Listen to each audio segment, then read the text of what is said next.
नमस्कार सगळ्यांना. श्री स्वामी समर्थ. मी स्वप्ना पुन्हा एकदा माझ्या यूट्यूब चॅनलमध्ये तुमचं सगळ्यांचं खूप खूप स्वागत करते. तर बघा, यंदा 2 मार्च 2026 वार सोमवारी होळी आहे. तर होळी हा केवळ रंगांचा सण नसून आपल्या जीवनामधली नकारात्मकता जाळून सकारात्मकतेचा स्वीकार करण्याचा दिवस असतो. त्याप्रमाणेच बघा, होलिका दहन ज्यावेळेस करतो तर त्यामध्ये भरपूर जण विविध प्रकारच्या वस्तू अर्पण करतात आणि त्या वस्तू अर्पण केल्यामुळे त्यांच्या जीवनामध्ये जे काही अडचणी आहेत, ज्या काही समस्या आहेत तर त्या दूर होतात. त्याप्रमाणेच आज मी तुम्हाला अशाच काही वस्तू सांगणार आहे, की त्यामुळे आपल्या जीवनामध्ये जे काही म्हणजे समस्या आहेत, आजारपण आहेत, ज्या काही अ, विविध प्रकारच्या अडचणी आहेत, तर त्या अडचणीवर या उपायाने म्हणजेच की हे जे काही आपण वस्तू यामध्ये अर्पण करणार आहोत, तर त्या वस्तूमुळे जी काही नकारात्मकता आहे ती निघून जाणार आहे.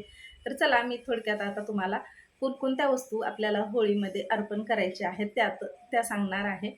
तर बघा, पहिली वस्तू आहे तर आपल्याला होळिका दहन ज्यावेळेस करतो म्हणजे होळीचं दहन आपण ज्यावेळेस होळी जी आहे ती पेटवतो म्हणजे संध्याकाळच्या टायमिंगला ज्यावेळेस आपण होळीची पूजा वगैरे करतो आणि आपण ज्यावेळेस होलिका दहन करायला सुरुवात करतो तर त्यावेळेस त्यामध्ये पहिल्यांदा आपल्याला चंदनाचं लाकूड टाकायचं आहे. तर आपल्याला होळिका दहनाच्या वेळेस आवर्जून चंदनाचं लाकूड वापरायचं आहे. तर तुम्हाला हे चंदनाचं जे लाकूड आहे ते सहज बाजारामध्ये भेटून जाईल. तर आपल्याला इतकं छोटं-छोटं जरी भेटलं तरी चालेल. तर छोटासा चंदनाचा एक तुकडा आणायचा आहे. तो आपल्याला होलिका दहनाच्या वेळेस त्यामध्ये अर्पण करायचा आहे. तर चंदनाच्या लाकडामुळे आपल्या घरामध्ये जे काही ग्रहक्लेश असतो तर तो दूर होण्यास मदत होते आणि आपल्या घरामध्ये सततच्या कटकटी, भांडणे वगैरे असतात तर ते दूर होण्यास मदत होते आणि ज्याप्रमाणे चंदनाचा सुगंध दरवळतो त्याप्रमाणेच आपल्याही जीवनामध्ये भरपूर असा सुगंध आणि शांतता दरवळत राहते आणि आपल्या घरामध्ये एकदम शांतता तयार होण्यास मदत होते. त्यामुळे होलिका दहनाच्या वेळेस आपल्याला चंदनाचे जे लाकूड आहे त्याचा वापर करायचा आहे. त्यानंतर बघा, दुसरी जी वस्तू आहे ती आहे आपल्याला गाईच्या शेणाच्या गोवऱ्या वापरायच्या आहेत.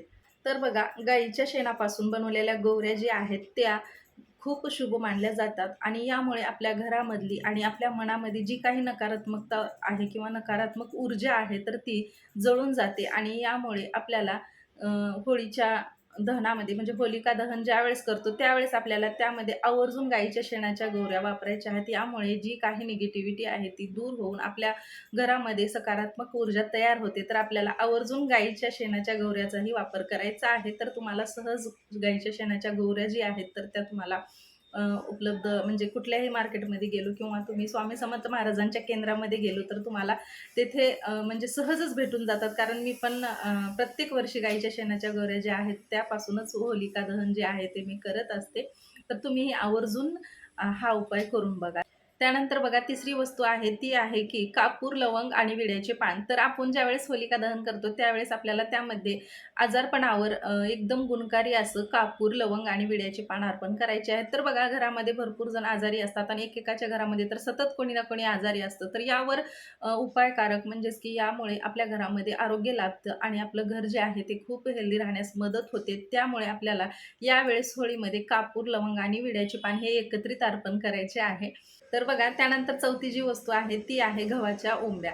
तर बघा, गव्हाच्या ओंब्या होळीमध्ये अर्पण करणं ही पण खूप जुनी परंपरा आहे. यामुळे आपल्या घरामध्ये अन्नाची कमतरता भासत नाही आणि अन्नपूर्णा मातेची जी काही कृपा आहे ती आपल्यावर अखंड राहते. त्यामुळे होळीमध्ये होळीचं ज्यावेळेस आपण म्हणजे पूजा करतो किंवा होलिका दहन करतो त्यावेळेस आपल्याला त्यामध्ये गव्हाच्या ओंब्या टाकायच्या असतात. म्हणजेच की भाजायचे असतात किंवा तुम्ही त्यामध्ये अर्पणही करू शकता. तर यानेही आपल्या घरामध्ये अन्नाची कमतरता भासत नाही आणि त्यामुळे आपल्या घरामध्ये अन्नपूर्णा मातेचा वास राहतो आणि आपल्या घरावर म्हणजेच की आपल्या घरामध्ये अन्नपूर्णा माता ही अखंड नांदते. त्यामुळे आपल्याला आवर्जून या होलिका दहनामध्ये आपल्याला गव्हाच्या ओंब्या ज्या आहेत त्या अर्पण करायच्या आहेत. यानंतर पाचवी वस्तू जी आहे ती आहे यज्ञसामग्री. तर आपल्याला होलिका दहनाच्या वेळेस यज्ञसामग्री यासाठी अर्पण करायची आहे, की बघा, भरपूर जणांच्या घरामध्ये पैशाची चणचण भासत असते. म्हणजेच की त्यांच्याकडे पैसा जो आहे तो पुरत नाही. तर अशा लोकांनी होलिका दहनाच्या वेळेस थोडीशी यज्ञसामग्री जी आहे, जी की आपल्याला देवांचे जे साहित्य भेटतं त्या दुकानामध्ये सहज भेटून जाईल. तर ती यज्ञसामग्री जी आहे ती थोडीशी अर्पण करायची आहे आणि आपल्या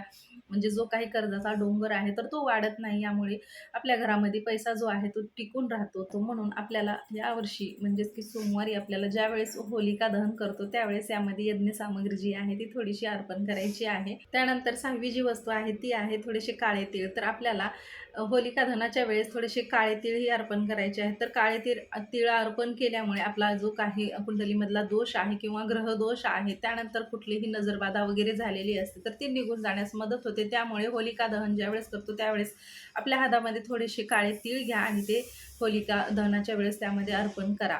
तर याने ही जो काही आपल्या ग्रहामध्ये दोष आहे, तर तो दोष निघून जाण्यास मदत होते. यानंतर बघा 7वी जी आहे वस्तू ती आहे नारळ. तर नारळ आणि तूप आपल्याला बघा होळीच्या ज्यावेळेस आपण दहन करतो, होलिका दहन ज्यावेळेस करतो त्यावेळेस त्यामध्ये आपल्याला एक नारळ घ्यायचा आहे आणि त्याला तूप लावून ते तूप लावलेला जो नारळ आहे ते आपल्याला होळीच्या अग्नीमध्ये अर्पण करायचं आहे आणि याने आपल्या करिअरमध्ये प्रगती होते आणि आपल्या व्यवसायात पण प्रगती होते आणि आपल्या जीवनामध्ये जी काही नकारात्मकता आहे ती कमी होण्यास मदत होते आणि आपल्याला जो काही म्हणजे निगेटिव्ह ऊर्जेनं जो काही घेरलेला आहे तर ते कमी होण्यास मदत होते. यामुळे आपल्याला होळीच्या ज्यावेळेस दहन करतो त्यावेळेस त्यामध्ये एक नारळ त्याला थोडंसं तूप लावून ते अर्पण करायचं आहे.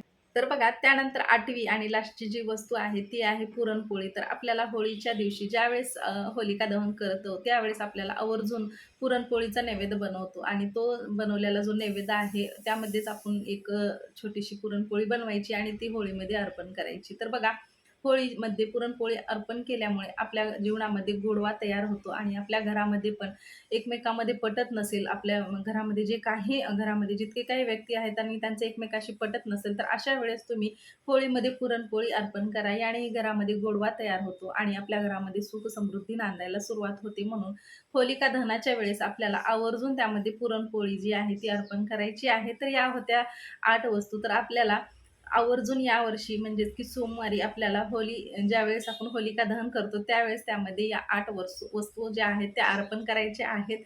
तर याने आपल्या घरामध्ये जे काही अडथळे आहेत, जीवनामध्ये जे काही समस्या आहेत, तर त्या दूर होण्यास मदत होते. तर एवढंच मला तुम्हाला सांगायचं होतं. तर कसा वाटला व्हिडिओ नक्की कमेंट्समध्ये सांगा.